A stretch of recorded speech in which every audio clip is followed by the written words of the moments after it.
Salut tout le monde, j'espère que vous allez bien. Hier a eu lieu la cérémonie du Ballon d'Or et il s'est passé beaucoup de choses. Il y a eu beaucoup de bons mais aussi du moins bon de mon point de vue et du point de vue de tous. Je pense que beaucoup d'entre vous ont eu beaucoup de satisfaction lors de cette soirée mais aussi beaucoup d'incompréhension devant certains trophées, certains classements et certains choix. On va justement en parler dans cette vidéo. Comme d'habitude, avant d'aller plus loin, je réponds à la question posée dans la précédente vidéo, à savoir de citer le parcours de Clarence Seedorf. Il est passé par l'Ajax, la Sampdoria, le Real, l'Inter et l'AC Milan. Quel parcours de fou quand même, bravo à Traoré Sheikh pour sa bonne réponse en commentaire, il obtient son deuxième point et prend la 8ème place du classement de la Fennec League. Pour la question du jour, je vous propose de citer 3 anciens milieux de terrain qui sont entraîneurs actuellement. Bien sûr, il faut tout d'abord parler du GOAT Karim Benzema qui remporte enfin son tout premier Ballon d'Or. Au vu des échéances et de sa forme actuelle, il peut prétendre à d'autres Ballons d'Or mais il faut savourer ce premier qui récompense une carrière immense aux côtés des grands comme Cristiano Ronaldo, Modric, Zidane, Ancelotti et bien d'autres. Ce Ballon d'Or le place désormais avec les meilleurs et il le mérite, ça marque sans doute une saison légendaire qui restera dans les esprits de beaucoup de fans qui l'ont vu. Pour ma part, je ne pense pas que j'oublierai cette saison de Benzema de mon vivant. C'est vraiment une saison mémorable et son passage lors de la cérémonie a été magnifique, d'abord au début quand c'est Zidane qui cite son nom comme le vainqueur, ensuite qui le lui remet. Son discours a été au top et ensuite le moment avec sa famille, tout a été merveilleux du début à la fin de son passage, bravo Benzema. L'autre passage que j'ai beaucoup aimé, c'est celui de Mané évidemment, à qui on a remis le trophée du footballeur qui s'implique le plus dans la vie de la société et notamment en Afrique, là où le besoin est le plus grand. On a bien vu que ça lui a grandement fait plaisir et c'est ce qui compte, même si ce trophée ne vient pas récompenser les qualités du footballeur mais plutôt les qualités de l'homme derrière le footballeur. Ça aura été mes deux plus grandes satisfactions, pour le reste c'est surtout des incompréhensions et des scandales et on débute par le plus grand scandale de la cérémonie. Manchester City, club de la saison. Mais dans quel monde c'est sérieux ça? Le pire, et c'est la cerise sur le gâteau de ce scandale, c'est que le Real n'est pas juste derrière, ils ont mis le meilleur club du monde 3ème dans une saison où ce club a montré toute sa grandeur. C'est vraiment pour moi la plus grande incompréhension, je ne vois pas par quel raisonnement ils en sont arrivés à dire que Manchester City est le meilleur club de la saison.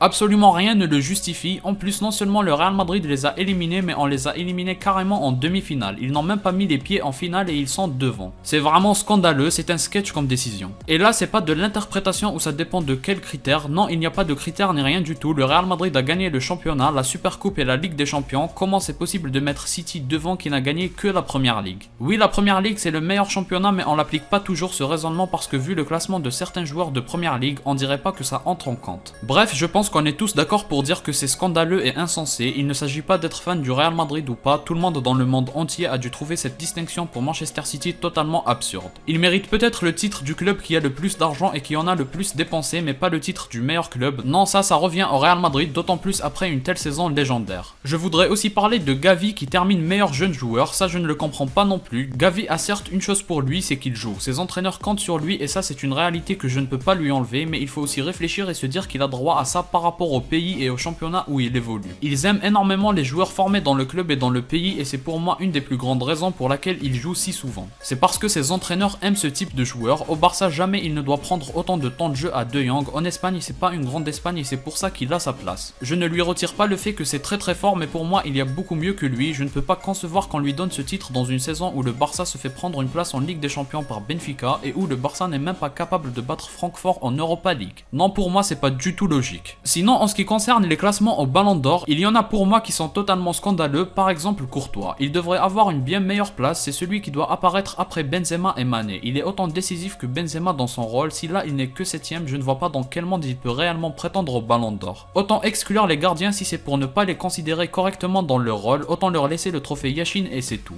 C'est vraiment pas sérieux que Courtois termine 7ème, c'est pas sérieux, il ne peut pas être derrière Mbappé, pas derrière De Bruyne, pas derrière Lewandowski, non ça c'est pas acceptable. Et ça concerne aussi Vinicius qui mérite bien plus, il est l'auteur d'une excellente saison statistique et à chaque tour de qualification en Ligue des Champions, il a son moment référence à lui et surtout il est buteur en finale de Ligue des Champions, je ne vois pas ce que sa saison a à envier à celle de De Bruyne, statistiquement il a aussi été monstrueux, la 4ème place lui revient en toute logique. Pour moi ça aurait dû être Benzema, Mané, Courtois, Vinicius et puis Salah. Je termine cette vidéo en parlant de Ronaldo, il est classé seulement 20ème. Certes au Ballon d'Or à part les 10 premiers et parfois à part les 5 premiers, le classement n'a pas trop de sens parce qu'ils sont tous différenciés que par très peu de votes. Donc c'est une différence négligeable entre le 20ème et le 10ème par exemple, mais je trouve quand même que c'est sous-estimé sa saison. Dans mes livres à moi, sa saison fait partie du top 10 sans aucun doute, je n'oublie pas les triplés en Première Ligue, les clutches en Ligue des Champions. Il y en a qui ont été blessés presque toute la saison et ils ont farmé en Bundesliga, d'autres ils ont farmé en Ligue 1 avec le Paris Saint-Germain et sont sortis en même temps que CR7 en Ligue des Champions, tout ça pour finir beaucoup plus haut que lui. Pour moi Ronaldo est clairement mal aimé du Ballon d'Or, mais c'est pas grave, ce qui compte c'est la saison qu'il nous a offerte et pour moi elle sera également inoubliable parce que c'était vraiment du très lourd. Voilà donc pour la vidéo réaction au Ballon d'Or, j'ai peut-être oublié de parler de certaines choses, si c'est le cas dites-le moi en commentaire, après si ça concerne le foot féminin c'est vraiment pas la peine. En tout cas si vous avez aimé laissez un like, commentez, partagez et abonnez-vous pour me soutenir, moi je vous dis à la prochaine, portez-vous bien.